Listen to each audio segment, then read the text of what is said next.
Okay, so at 18, you moved to the UK by yourself without really knowing English for real. And you were like, I'm gonna learn it there? Is that what you were saying? Yeah. Oh man, that's a formula for success. Authenticity plus audacity equals success. It's profitable to have a diverse team. You make more money as a business. So until the US can prove and show that you fix that problem of equality, Black Americans, Afro Americans are happy, then it's going to give a lot of hope for the rest of the world. Don't be like, well, I could never work in tech. On what basis? Like, because you don't have a degree? Like, I'm doing exactly that. Welcome back to the Working While Black Show, your go-to resource for all things career growth and entrepreneurship. I'm your host, Walter Gaynor II, and today our guest is Ornella Jacobs. Ornella is a senior customer success strategist and works at a global tech company, and honestly, her story is amazing, y'all. She joined me to talk about how she pivoted into the tech industry without a degree, how DEI is profitable, and also how she started freelancing as a social media manager while working full-time. So if you're ready to learn how Ornella moved to the UK and started a whole new career without learning any English, and also why she's so passionate about the customer success industry, then pay close attention because we're about to start right now. Been a minute. But let's just start right there. You was like, hold on. Customer success is not service. What's the difference between the two? So customer service is more of a like reactive role. You know, somebody will contact you and they have an issue, they have a problem, and I figure it out like there and then how to find solutions to help. With customer success is more of a proactive role.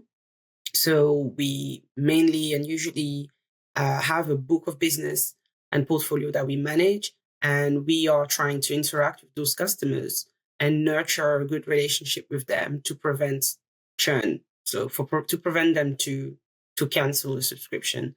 It's very like popular in the tech industry and SaaS industries because most of the time, for example, when you pay for software, you may use certain part of the software and then there might be other parts that you may not be using, and the customer success manager will be there to help you do that so you can continue to reach your goals. So yeah, that's the sort of in a nutshell, but there is so much to say about customer success. It's an industry that's been growing so much over the years and increasing popularities. Obviously, it's being the role being predominant in tech. There is good money as well going into it. So a lot of people are trying to become customer success managers and enter in the industry, usually pivoting and transitioning from other roles. So that's why I talk a lot about it, and also part of Success in Black, a community for Black professionals in customer success or trying to transition in customer success. That's what we do because we see there isn't enough representations. So as a community, we can, in a safe space, talk about how we can um, um, get better and improve our careers, journeys in that industry. And we all help each other. That's beautiful. Okay, so Yeah. it's like a whole support group, a whole movement to not only be there for each other after you've had that hour-long call with the customer, like, okay, you don't want to, and you save them, but it's like stressful. You have a support group to go run to and speak to. That's really Yeah. cool. Okay, so you said Success in Black, is that right? Yes, Success in Black. Gotcha. Okay, is that like a global organization, so anyone could just join, or is it kind of specific to kind of the area you're in? Yeah, so everyone can join. It was created and founded by HMA. She's a VP at a company called, she's a general manager for the UK for a company called Quick.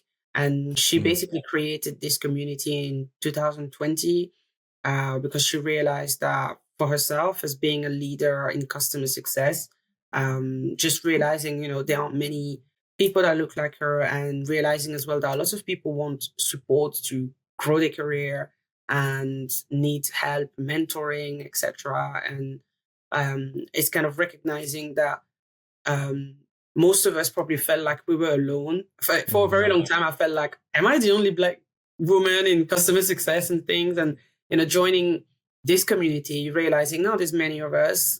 Many of us are doing well as well and climbing up the ladder. It's just that our voices are not heard enough. So by creating this community, we can try and, be present in big industry events. We can talk about it, share our expertise about it as well. Because we're here, and we do the job, we do it very well. And it's just that sometimes when you look at the industry as a whole, it feels like we are not there. So yeah, customer success in Black is really good for offering as well this visibility as well, opportunities to others like me working in customer success. Mm. Yo, Yeah. shout out to everyone who just like, you know what? It's 2020, pandemic's happening. We need more support. Kind of took it upon themselves to create something for other people. That's beautiful. So yeah, shout out to Success in Black. That sounds like a needed organization. Especially if you're creating something that helps people to no longer feel alone in that workplace. Because that seems like a story that I just hear across every single industry. So for you, Ornella, how long do you feel like you felt like you were the only one? Um, so I worked at the current company that I worked at, and at first I was doing a different role than customer success. I got into customer success, I think, a year and a half into the job, Mm, and it was a role already like I've never heard about that role initially. We all know, like, if somebody says, "Oh, I'm a sales rep," you know what a salesperson do. If somebody says, "I work in marketing," you know what they do. And then here I am, trying to get this job and enter into this role because I saw that some of my colleagues in the US were doing it. And I was just trying to understand what that role is to start with. And it was very difficult because when I would go on Google or online, I couldn't see much about customer success. Um, so from that point on, I was like, okay, I need to figure out as much as I can. It was very hard. So I learned a lot from my colleagues at the time and what they were doing. They taught me the ropes. And as it became more and more and more popular, I started seeing a lot more people talking about it. I started seeing a lot of jobs being advertised in customer success. And I just never came across anyone Black talking about it or mm, sharing the experience in it or um, you know, so yet, let alone, someone at a very high level of VP, like when I met HMA and all of that team and understood what they were doing in Success in Black, I was amazed. So to me, I felt like I've always felt, you know, that there probably aren't many Black people like me doing this. So, you know, and it was also part of the reasons why I decided to be more active on LinkedIn. I felt like I'm hearing all of these perspectives. Now that this role is becoming increasing in popularity, I hear lots of voices talking about customer success. I remember seeing lists of people on LinkedIn saying, these are the top people, that are qualified in customer success or leaders in customer success. And I was just like, who is making those lists? Who's deciding that? Because like, I don't know those people. They haven't impacted my life. And these people that whoever person who's very popular already is saying that follow these guys. They've made a huge impact in the industry as a whole. And I'm like, I haven't felt impacted by them. Like they haven't taught me anything. I don't know them. So I was like, you know what? And then as well, like I started going into groups, existing groups, and trying to share knowledge in my own way. I like to be fun with social media and stuff. So and I like to keep things simple. I like to explain concepts very simply because I feel like people love to overcomplicate stuff. mm, And when I did that, I remember having a lot of pushbacks as well at first. It was like, oh, yeah, we're not going to approve this thing that you're trying to put in our group because it's not the type of content we want here. I felt a lot of pushback. So I was like, I need to do my own thing. Clearly, nobody can resonate with how I want to, my approach to customer success and how I want to talk about it. And I can't see anyone Black or looking like me talking about customer success. So I'm just going to use my personal profile and go from there. And it was really good because then I started getting DMs, and when I would comment on the other posts, people would be like, "Hey, I like what the points you were trying to raise under this comment," and people started connecting with me. I started finding people that look like me now, and they were like, "You know what? I think the same. I never understood why things are done this way, or why these people are out there and popular, and etc." And then very slowly, Success in Black, found me, and in a way, I feel like I found them as well. We found each other, and it was awesome because when I saw what they were doing already, and I was like, yeah, I want to be involved in this. Like, I want to help push this vision because it's needed. I'm tired of entering in places and shouting and screaming for attention, to people that don't care.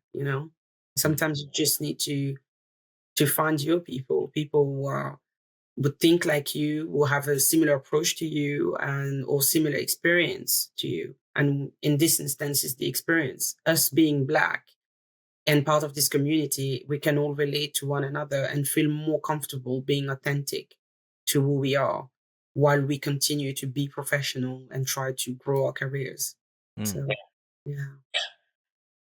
So when you were posting in these groups and people were like, don't bring that over here, what was those conversations you were trying to have? Was it that of being a Black person in customer success? Was it just like some problems that you noticed and it's like, weren't there any solutions, or could we try this? Like, what were some of the types of conversations and content that you wanted to have inside some of those groups? Mhm. I think one of the first thing I wanted to simplify how we talk about the concept of it, because I felt like people using big words meant that now this is becoming more popular. And I know that you can get paid well doing this sort of roles. I want to attract young people and people from similar background of mine into these roles. And it's not by talking with lingo and everything like that, and that people are going to feel like, hey, that's something I can look into. So I wanted to make the content quite simple. When you're scrolling on TikTok, it's simple to understand what the people are talking about. When you on Instagram, it's the same thing. You see a reel, somebody's talking, it's like, oh, okay, they're breaking it down and it's simply explained. So I wanted that type of content. And obviously that type of content was going to attract probably that audience, that's just like, hey, I don't know nothing and I want to find something new. Where do I go? Um, so I felt like them saying no meant that it was going to limit, the reach to the people I was trying to reach. Mm.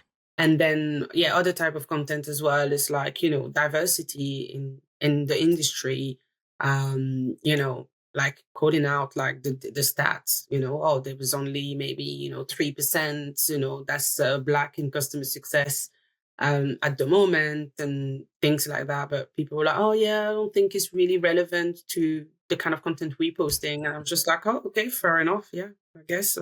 Hey, that's Yeah. clear communication right there. Yes. That's appreciated. Thanks for letting me know what time you on.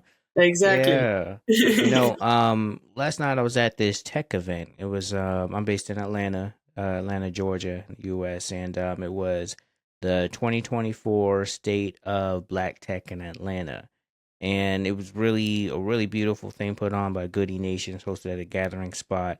And I was like, I know that we are in a lot of these different places, but our numbers are small. But when I was hearing some of the percentages, like the number of Black people working in these fields, it was like the under 10%. I was like, yo, that's like kind of terrible. I think, but and it's partly, of course, spaces are protected. But I think the bigger problem, probably what you're speaking to a lot, is that people just aren't as aware of the opportunities or even how to get into this, or why would we even want to get into this field? Because I think just like at the beginning of this, when I was like, oh yeah, customer service, I think we blend the two and we start Mm, thinking about answering the phones, hearing customers complain all the time. We think about just not really getting taken seriously while running the register or something like that. But you're kind of exposing this whole new industry that's not you in customer service, but truly in a role that helps a business stay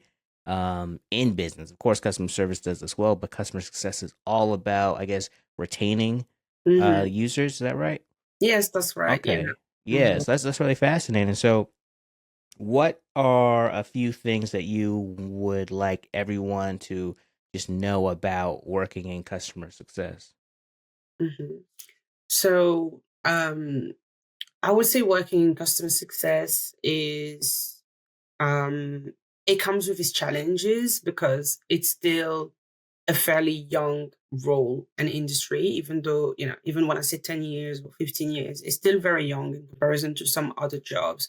So it's a concept that a lot of people are still trying to figure out, even as an industry. Um,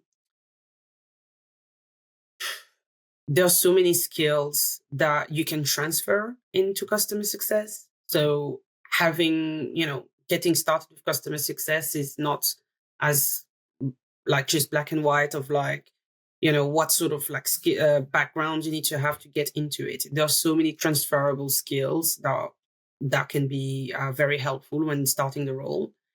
And we have a great community. If you are Black and it's some you want to work in tech, in a non-tech role, so dealing with people and not coding, customer success is a great role to and path, to get into a tech company. So yeah. And then Hmm. we have Success in Black to help you and to support you. And, whether you have challenges with your customers or challenges, getting promoted or have general questions or struggling to change your CV and your cover letter, or you want to do interview prep, like we have so much support. We help one another, we share great resources, and we are there for one another. So it's an incredible community. So if you're Black and you want to be in customer success, join Success in Black. Oh man, put her in the commercial, Super Bowl I know commercial, it yo. sounded She so good. I was ready. just like, That was thank good. You you. rehearsed that in the mirror? What? I just made this up. Hey Like, man, she's ready, y'all. She's ready. Man.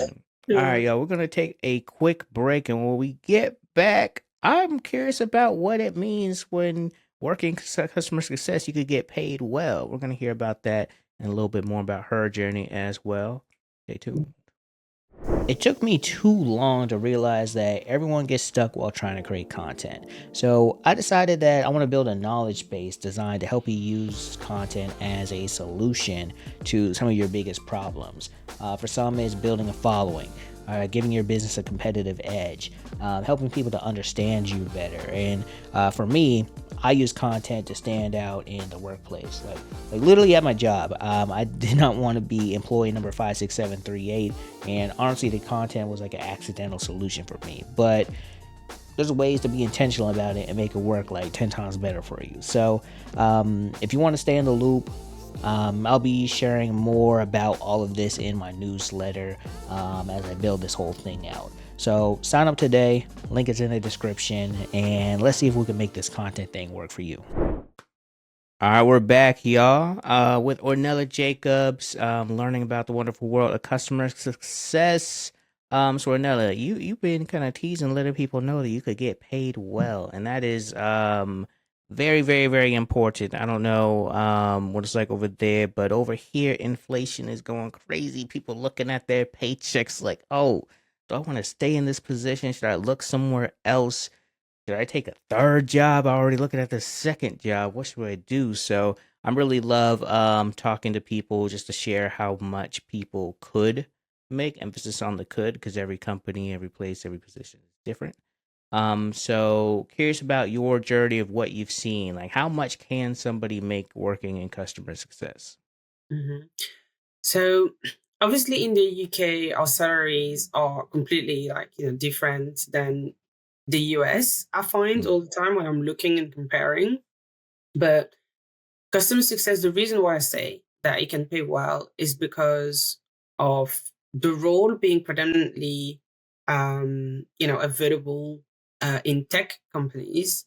Tech companies have bigger budgets. And when you are in a role where that is important and reducing customers, leaving, which is the money, budgets are usually like better. And then depending on the industry as well, it varies. But I see, a lot like in customer success, people can be, you know, close to the like 80,000, dollars a year, like $65,000 a year. And then it goes up and it goes up.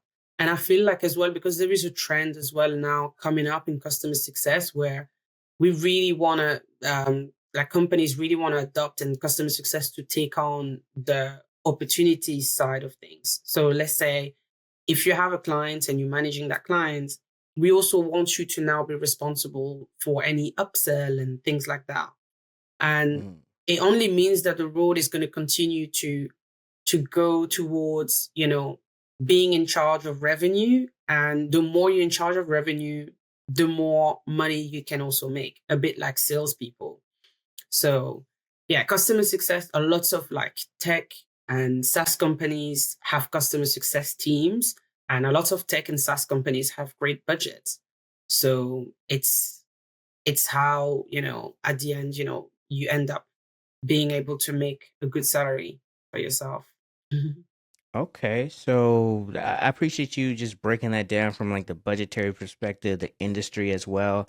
And that makes sense because I've seen similar things, even like in the podcast industry. Like depending on what industry or your company is in, will definitely heavily change the amount you paid. I mean, I've seen like a $50,000 difference in salaries just based on the industry you're in. Mhm. But then also just now I'm realizing that customer success truly is like a place where you can go there and you could almost pivot anywhere. You could get into sales. You could go Yeah. more into operations. I know when I was working it really was a customer support position. It was a product specialist position at a tech company. And because it was like a startup, I ended up wearing a lots of hats, and I really ended up going into project management, but it was in this whole like sales type of department, professional services. I helped kind of create this whole new department. And I was kind of playing with the salespeople, playing with the developer people, and customer support success, kind of showing opportunities. So that was more of like an accident because it was a Yeah. startup. But I've seen now there truly is different career paths you've taken. So, and for you, it's kind of cool. You came to this company, working in this other position, ended up stepping into customer success, and then you just kept growing and kept growing and kept growing, and now you are Yeah. a senior customer success. What is your job title? Yes, senior customer success manager now. Manager. And I did come actually from professional services in a way. Mm, So first I was an associate and helping my colleagues on their account and working with smaller accounts. But essentially in that role, I was doing all of the setups in the software for the customers. And then I spotted that role of customer success when I was looking at all of the roles, because we don't have all of the roles that are available in the US. We're not all available in the UK. We were a much smaller team. And I was like, well, what else do I want to do? This is why I always say it's so important to think of your personal development plan. You go into a job and what do you want to gain from that job? Where do you want to develop? Like, you know, I've always been thinking about that. I'm in a role, but it's like, okay, what's the next step? Where do I see myself in 5 years, in 10 years? When I was in my 20s, I knew that eventually, for example, I would want to have kids as well. So when I was working in bars, eventually, okay, I'm a bartender. This is cool. I'm 21, I'm 22. If I want to have kids just before I'm 30, I don't want to be working in bars, and because mhm, it's going to be tiring, to do evening shift with a baby or with a family. It's there and then when I started thinking about our future that I was like, okay, I need to pivot. I need to go into an office job. And it's, all of this is like, it takes planning. Then I had my own clients and started dealing with same amount of clients as my colleagues. And when I was browsing and looking at all of the different roles available in the company, I came across customer success and I started speaking to my manager about it. I was like, I spoke to these guys, I shadowed them, I had chat with them on Slack, I had like Zoom calls with them. and I really like what they do. And I feel like I have the personality and the skills to be able to thrive in that role. And it was a conversation like that happened for, weeks, maybe a few months. And it was like, okay, I'm going to try and, and go and pitch it for you and see if we can bring the role here and you will be the first. And yeah, it worked. But I always say, like, I was prepared. I was thinking about it. I was, not just being like lazy and being like, oh, I want opportunity and there was nothing for me here. It's like, I looked for what was available. I spoke to my manager about it. I made the strong case for myself. And it became very easy for them to give it to me because the way everything was laid out, it kind of like made sense.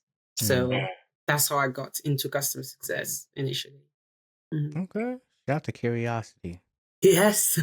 And also I feel like working in that job versus bartending, bring your kid to work day, just whole different type of vibe. Yeah. You think he still got the skills though to bartend? Like you can make like a nice Oh, drink real yeah. quick? I make cocktails every time it was Christmas. Like my husband was like, "Oh, can you make me like a whiskey sour or this and that?" Like I still make cocktails till this day. Yeah. Hey. Nice. You could always go back. Yeah. Um, Very cool. Okay, so I'm curious about sorry. Well, thank you for sharing about your career journey. And now I'm kind of curious about your own personal journey. You were sharing that you were born in Congo, ended up in Belgium and then the UK as well. And I know in the early 1900s, there's this whole movement for a lot of black people who were in the Caribbeans to go over to the UK. The UK needed a stronger labor force.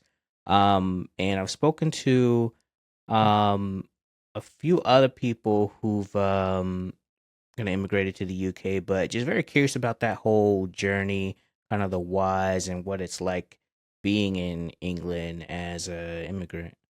hmm So I was actually born in Belgium. Oh, born in My, Belgium. yeah, my parents were born in the Congo. I was born in Belgium, and yeah, so grew up my entire life, and it was okay. So when I was very young, me and my sisters, I have two sisters, we were always like playing, and I would always be the one that's from England. I was the one from England. We're playing like pretending to be adults, like adult life. I was from England. I was working in a company. There weren't many women. I was the only woman with all of these men, but it's fine. I'm tough. I can do this. I make good money. I have two kids, and my husband speaks English. I speak French and English. It's so funny because today is exactly where I'm at Yeah, as it's well. like you didn't stop playing. It's like it was not a game. So this was so not a game. And that's what I always say to people, the power of the tongue and what you say. You need to be very careful what you wish for because it will become true. The universe, like it's listening. And yeah, so that's another topic. So we were playing with my sisters and I was always this English one. So I always had this kind of obsession in a way of like, wanting to go into a English speaking country. I felt, growing up in Belgium and French speaking culture as well in general is very, very different. It's not America, it's not the UK, like, France, Belgium, and things like that. Like, it's a different culture. And, um, and then, yeah, different rules as well, like, in society rules. And I felt like for me, I needed more flexibility. In Belgium, for example, you you start somewhere and then you start here, you end here. You don't see many people being able to pivot to do random things or being like, oh, I have no degree, but then today I'm a CEO or like no. That it's not like that. This is not America. This is not the UK. You don't do stuff like that. Like, and I just didn't like the idea that everything was so set. I felt like it was a bit boring and I felt like, I've always been very creative. And my parents always said, if as long as I finish school, like hitting 18, I can try and come to the UK for 1 year. So obviously I've been on holiday before I did my proper move. But when I was 18, I arrived here, and the idea was for me to spend 1 year, learn English, and then go back to Belgium to to do my studies. Oh, wait, hold on a second. So at 18, you moved to the UK by yourself without really knowing English for real, for real. And you were like, I'm gonna learn it there? Is that what you were saying? Yeah. Oh man, you're just like, yo, I'm going. I've already practiced this playtime with my sister, so I'm there. Yeah, and I was not the kind of person that knew much of English. You know, Belgium is a country where there is the Dutch speaking language as well. That's quite important. And at the time, I was very good in that language. But you know, people through music and stuff like that, I would be lying. You know, I would be like, I was singing, but I was not singing in English, if that makes sense. Mhm. Like most of my friends could, like they could at least like repeat a song and stuff like that. But I was bad. Like I was not very good in English. I just knew I was going to learn it when I moved to the UK. For me, it was like, why do I need to bother now? Like I will learn it when I get there. so, so yes, and then I moved, and I was only 18. I did the 1 year. I was doing English class like half a day, Monday till Friday. And after that, I decided to stay. I decided to apply to university. And that's how I arrived in Cambridge. And I didn't go to Cambridge University, but it's another university in Cambridge. I didn't finish my course fully at the end, but learned so much, learned about myself, learned working, meeting a lot of great people, and then just wanted to work at one point. You know, I was just like, the studying and the studying, it wasn't stimulating me enough, and I just wanted to work. And yeah, that's how, you know, I was working in bars, then I worked at booking.com, and then, you know, MindBuddy, um, and still at MindBuddy now. But yeah, I Mm. did several jobs in between, and never went back to Belgium, like to study and to follow through with my other plan. But yeah, I'm very happy with where I'm at. You were able to become a senior customer success manager without finishing your college degree, without being a native English speaker. You were able to find your way to this position just because you just knew how to. What do you think has helped you to kind of get ahead and continue to grow in your professional career? Mhm. I would say it's a lot of confidence, um, a lot of confidence and audacity, you know, audacity and believing in myself, respecting myself, having boundaries. You know, that's very important.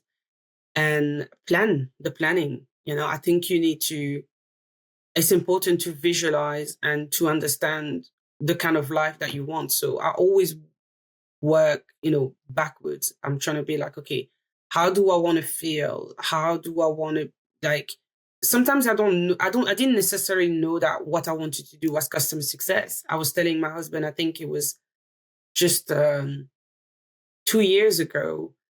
So before becoming a senior, that I was like, you know what? Customer success is what I want to do. Like my corporate Mm. job will be customer success. I don't think I will pivot again to something else.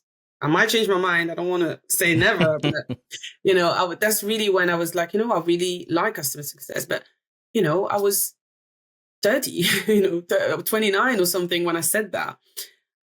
So for me, it's not so much about knowing exactly what I want, but it's more, you know, how do I want to feel?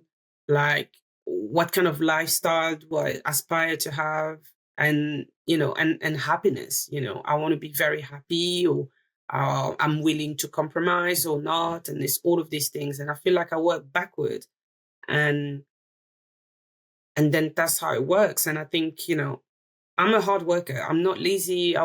You know, up until today, I do several things, and I spend a lot of time, you know, doing things at night, during the day. So it takes a lot of work and efforts and sacrifices as well. But I will say definitely the audacity part, because I feel like a lot of us talk ourselves out of things, and that's really bad. Or also just simply because you're like, it's not because you don't see anyone that looks like you that you can't go in there. Like, get in there, if that's what you want to do, and then you know, you can talk about how we can make things better, but not just because it would be nice to see Black folks at a company or in customer success, since we were talking about that earlier, but also because it's profitable to have a diverse team. You make more money as a business. And, I feel like not everything when we're having conversations needs to be so emotional. Like, when you speak to a company or to a business and you're like, hey, this is important. Like, why do you only have one Black person here, out of 300 people? Like, well, we only hire the best. You hire the best. But it's like one against 300. It makes no sense. And, and when you see big campaigns from these top companies and, miss up, like, how can I call that? When those big companies make mistakes and then they receive backlash because of it. And it's like, oh my gosh, like if they had someone who was like, maybe Black, they would have known that this would have been a no-no and things like that. But, it's examples like this as well that they can avoid when they become more diverse. You have different perspective. You can serve your customer better because you understand them better, because within your team, you have people that have different ideas because they come from different experiences and backgrounds. So that's the most important part about getting those companies to open their doors to being more diverse is because they've got a lot more to win. Funny, just how many people don't understand like how having a diverse workforce can be like good for you, like from like a selfish perspective, like it'll help your business grow. What's one thing that you would say to people who don't get the whole like profitability side of being diverse, and not just like diverse as far as like hiring Black people, but just like how that can benefit just any type of diversity can help benefit a company. Um, Sorry, I feel like I didn't understand the question. Oh no, that's my fault then. That's okay. You're talking about having a diverse workforce Mhm. can help a company to be more profitable. Yeah, Can you share like one example about like how that's the case? yeah. I feel I feel like there's so many examples of people that are not because of it. And then, but essentially, like it's just if you think, for example, of Rihanna, with Fenty Beauty. So Rihanna, the artist, and she has a beauty brand where she sells a lots of makeup foundations. So for us Black women, for example, for many, many, many years, it's always been a difficult thing to do to find your shade when buying foundation for your skin, um, as part of the makeup. And obviously, it's the base of the makeup to do the skin first. So I would say that Rihanna was the first person in the beauty industry to straight away build a brand and being inclusive and from day one. That was the whole business plan. And when you look at the billions of dollars that she's earned from that, that's a direct, example of it's not just talks. When you actually do it, it does work and you make money. There are less Black people than white people in the markets where she sells as well, by the way. So we cannot even say that Rihanna is successful because all of the Black people buying her product. Like, it's because when you're inclusive of the minorities, and in terms of shades, she's got all of the shades you can think of. She really extended her range, because even within us Black people, we have different colors, different shades of Black. She included that inside of it. When so she has Fenty Beauty, which obviously is makeup, but when she translate that as well into her lingerie business, she has curvier woman. She's showcasing women with disability. So that's what I mean. Like every time she's created a business venture, at the core of a business plan was inclusivity or diversity. And she's one of the richest, person on earth because of it. It's not because of her music. It's those businesses that she's built, primarily behind with diversity and inclusivity. So I would say that's a good example. I'm sure in corporate there's some examples too, but I want to talk about Rihanna because I feel like that's someone we all know Rihanna.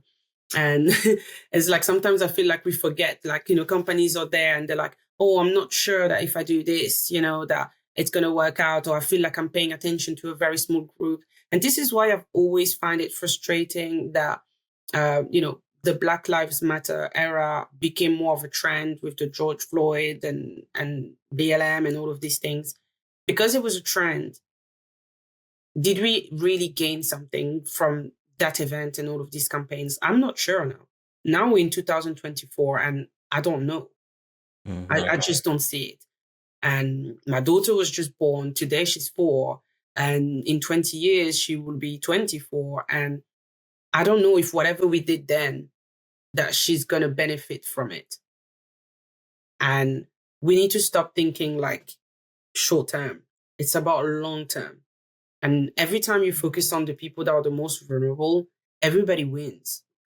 You know, when you look at the fact that a bus has a big door at the back, so wheelchairs and mothers with strollers can get down the bus, it's for them that we do it. Does it bother somebody that's able-bodied and doesn't have a pram or stroller with them, or is not disabled? It doesn't make their life harder. It makes it easier for the others, but it doesn't change their lives.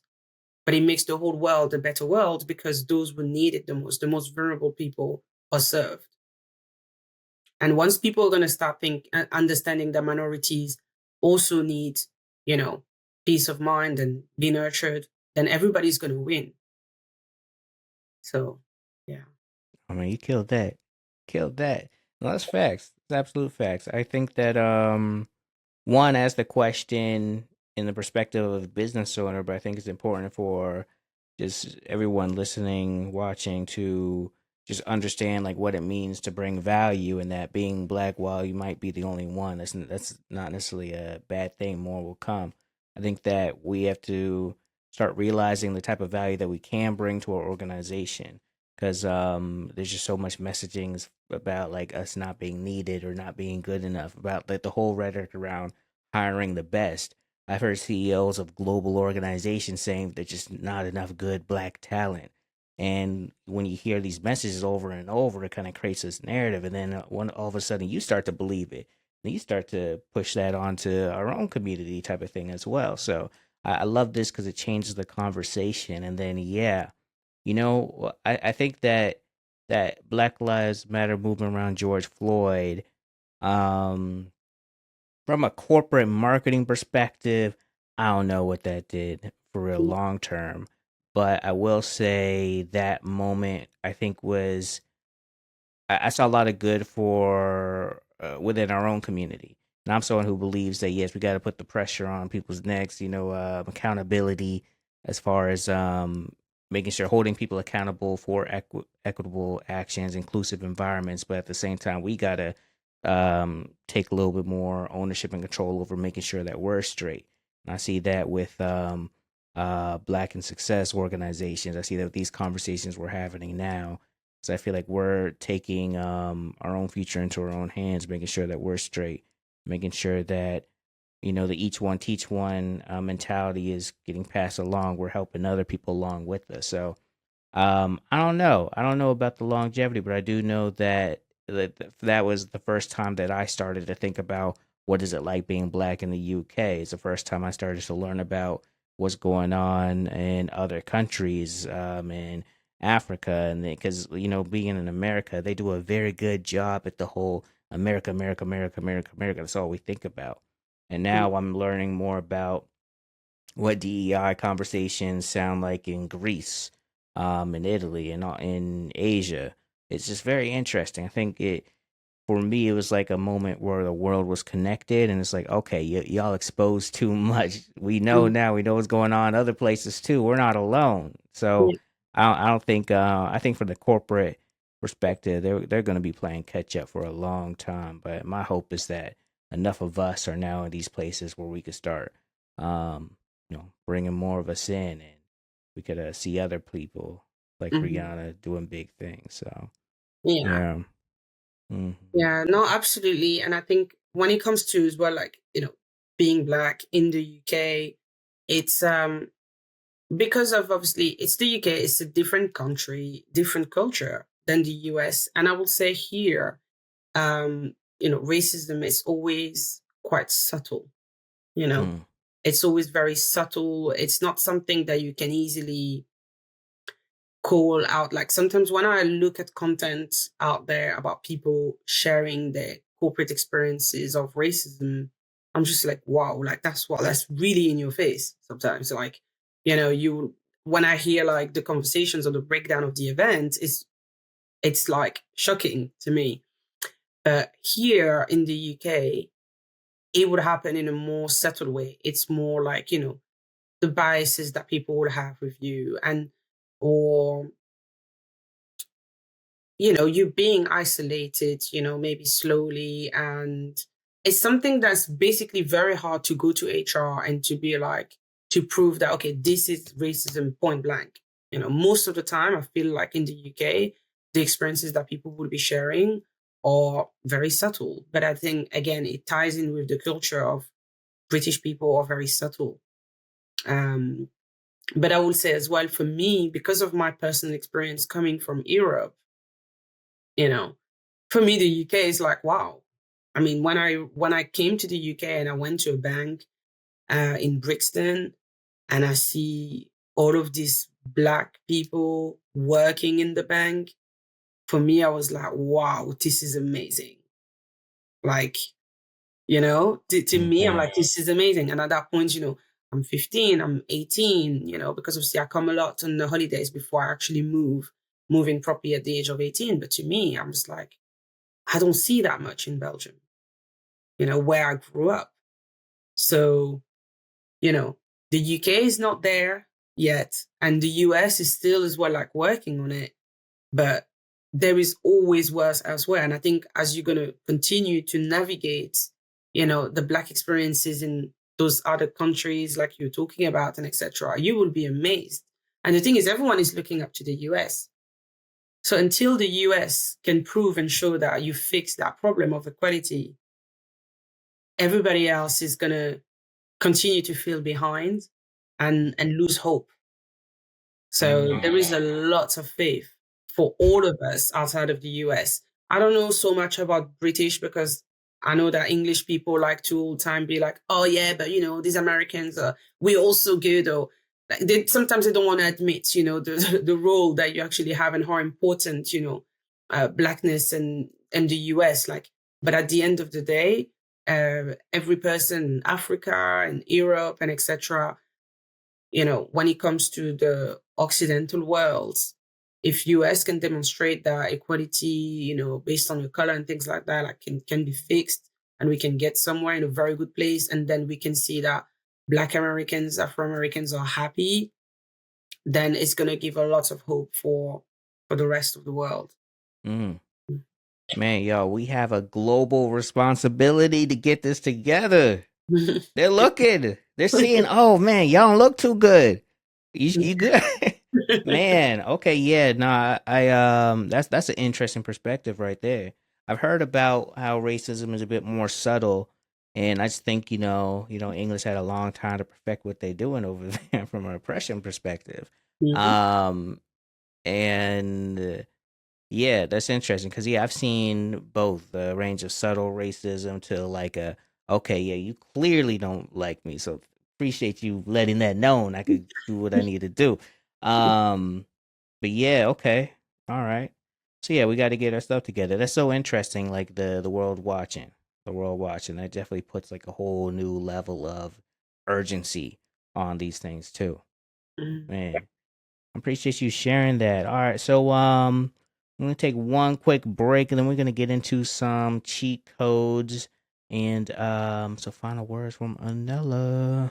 It took me too long to realize that everyone gets stuck while trying to create content. So I decided that I want to build a knowledge base designed to help you use content as a solution to some of your biggest problems. For some, it's building a following.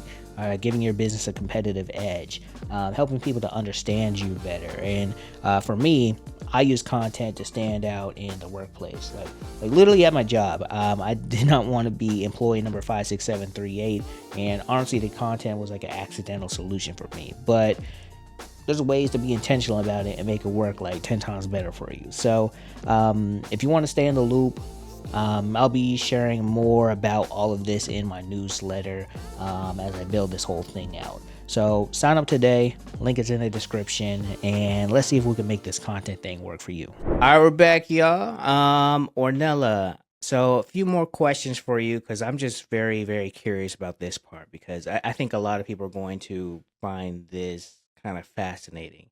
So LinkedIn is this interesting playground where the slides don't slide like on TikTok, the swings don't swing like on Instagram, but it's still a place where you can, you know what it is? It's a playground that a lot of people don't see as a playground. There's like tables there for you. It's like, it almost looks like you're at a corporate office and stuff. But then for some people like yourself, and I think me as well, we've kind of learned that, oh no, we can play games over there. We can have fun over there. We can be ourselves. Yeah. So, you mentioned earlier about being active on LinkedIn, right? Talking about, or kind of having the conversations that you want to have that are important, and a lot of people kind of coming to you and finding you and everything. And that's how we found each other as well on LinkedIn. I don't even remember what post it was, but we ended Mhm. up connecting, and I've been like in your comment section. You've been in my comment section ever since. I think LinkedIn is a place that a lot of people are sleeping on still, because it's looked at as that kind of stuffy, professional environment. But then I was actually talking to someone earlier, like there's a lot of people who are just like kind of stroking their ego there. But when you do find the people like yourself who are just really being authentic, providing value, and just looking to just build relationship, that's when you really kind of find that value. Like, okay, now this is why I'm on this platform. So can you just kicking off, like what made you even think to look at wanting to be active on LinkedIn? Mhm. So for me, I felt like I've always liked the internet and talking and blogging. Actually started, like, I had a blog back in the days, like when I was 15 years old, and I was sharing every week something about my life, and like a bit like a little journalist, documenting. Um, so then what happened is, like, when social media is increasing in popularity and Instagram and all of that, I turned 30, and that was that point that I was like, okay, I want to put myself out there because I enjoy doing this. But I'm overthinking it because it feels like there's so much pressure on doing it perfectly, and there's no such thing as perfect. And I felt like I needed a place where I could get creative again. What I really like about the content creation process is that you think something, you have some ideas in your head, and then you need to put it in writing, and then you need to edit it. And it's a whole process and great way of being in touch, with who you are as a person and looking at yourself in a different lens. And that's all personal branding. I felt like I spoke to a few friends that was using LinkedIn, and I was giving them advices constantly. I was like, hey, this picture is not nice. Let me just edit that for you on Canva. Or, hey, you wrote this, but actually you could write this like that. And I've realized that that friend, they only had a few thousand followers on LinkedIn and not many comments, but he was making thousands of pounds from LinkedIn. Hmm. And the day he told me that, I was like, excuse me, I didn't understand. And, just like you said, a lot of people are sleeping on LinkedIn. There's so many opportunities that can be made. Obviously, for him here, it was financially, but there is also so much, you can gain from LinkedIn. I met some of my best friends till this day, through LinkedIn. People I've never met face to face, but we speak every week because they're on the other side of the world. So I feel like I'm a strong advocate for, like, putting yourself out there through LinkedIn, and I would recommend it to any professionals or anyone who wants to better themselves. I don't believe that social media is for family and friends, and getting people to do that through LinkedIn is even easier because most of your family and friends don't follow you on LinkedIn anyway. But I feel like social media is to put your passion out there, your work, and to get you closer to the people that are going to continue to feed, that passion that you have, and you can help one another be in a better position, professionally. So eventually I started also helping others with LinkedIn, and that's why I do some freelancing on the side, offering social media services. So that would be management, ghostwriting, and more. So yeah, Mm. love LinkedIn. That's what's up. That's what's up. This isn't like a paid plug for LinkedIn, although they should. They definitely should. But so I find that very interesting. One, the opportunities that have come for you on LinkedIn isn't surprising because I've seen that with a lot of people who are coming with authenticity and value and to make connections. Um, but what's shocking is your ability to do all of this, be very vocal and active, and also or explore kind of or freelancing opportunities as well while working a full-time job. I think for a lot of people, one, just the time commitment that takes, because I know that's not easy. It's not just like, oh, I'm just here doing it, 5 minutes and I've solved all the world's problem. No, it takes, time to do this. And then also your completely being aware and also not having a problem with it. I think for a lot of people, that's not the case. One, it's like, oh no, too tired to be on LinkedIn, or oh man, my job can't see me doing nothing. I know I've had people speak to me about like I can't have you out here like this, da da da da da da. It's kind of funny because like you found me because I was doing this and that on the platform too. So what do you think that it is that um or why is it that you haven't had any like resistance from your workplace about the things you're offering? hmm I think I believe that honesty is very important. You know, when you build relationship with people, and with my managers, I've always been very open and honest about what I do. I'm an ambitious person. I've said it since day one in my interview when I went for the role. Already back then, I had a few businesses on the side, and um, I also asked if they were okay with me doing other things in my free time over the weekends after work. I have a life, and I think it's when you're always honest and authentic, it's very easy to find people that are going to be okay with who you are, and and that's the bottom line. I always tell people when they say, "Oh, but how do you think my hair should be for the interview? How do you think my clothes should be? And what should I say and how should I speak?" And like, you need to be yourself, because the quicker they know who you're about, the quicker you can avoid all of those bad experiences. Mm. Like, it's terrible to go and to enter into a company and only to sit there for months feeling uncomfortable around the people that you're spending 8 hours a day with. I mean, who would want to put themselves in this position?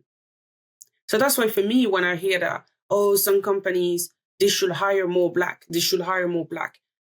For me, I feel like, okay, let's say this differently. They should want more black in the company. It's not, they don't Mhm. have to hire me. If they don't want me, don't hire me, please, because you're going to damage me forever. And I don't want that. So I just want to be where I'm wanted, like where I'm wanted as in my person, like with my hair, with my skin color, with the ambitions that I have and the kind of life that I want to have.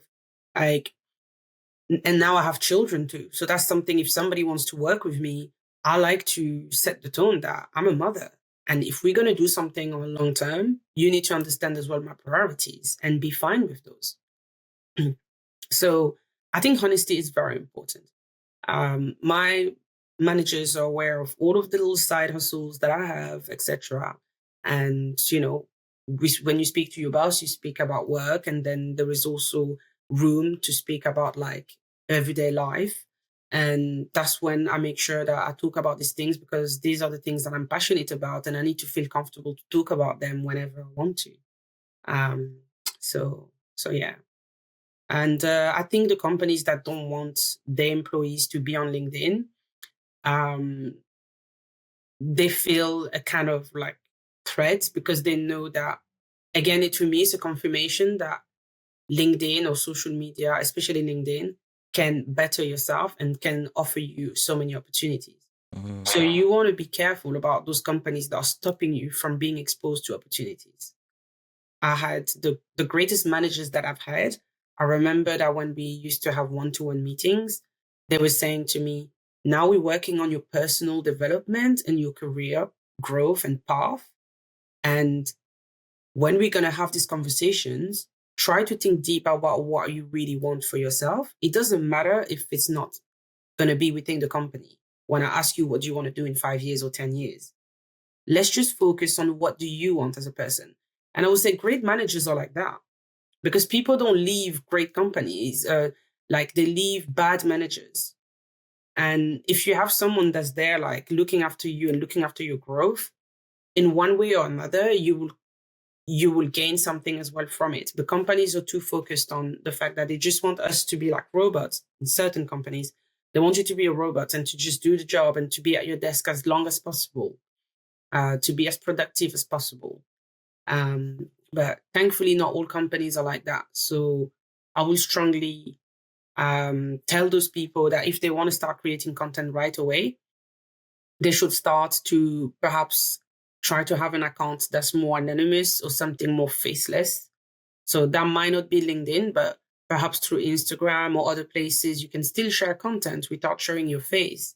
And you can always reveal your face later. I know there's so many pages like that on Instagram that I know used to be so popular back in the days that started as faceless. And then we found out who the owner was 2 or 3 years later when the platform was already huge. So, yeah. Mhm. You've been dropping gems this whole entire conversation. At this point, I usually ask, or I like to ask people about cheat codes to career growth, just giving us one. But you've kind of shared a lot throughout this whole interview. But still want to ask you, what do you think has been a cheat code for your career growth? Mm. For my career goals, gosh, I feel authenticity. I will say again, authenticity. You know, the more you're gonna attract what you like, and I feel like the ultimate goal is to be happy. We can say all we want about it's money or it's the name of the company you work at, but I feel like you need to try and be happy and have great experiences daily. um and if you show up authentically, you're gonna have a lot of great experiences, and it comes with great opportunities ultimately. And audacity, have the audacity um to do things and to be like, I deserve something here. I deserve that. Don't talk yourself out of situations before you even try. Don't be like, well, I could never work in tech. On what basis? Like, because you don't have a degree? Where am I?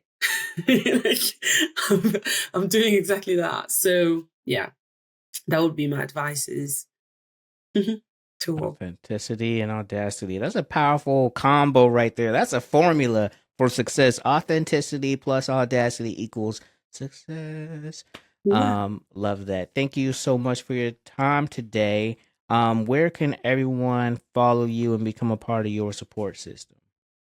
So on LinkedIn, I'm Ornella Jacobs. So yeah, on LinkedIn, mainly I would say because yeah, that's where everyone can catch me and find me easily.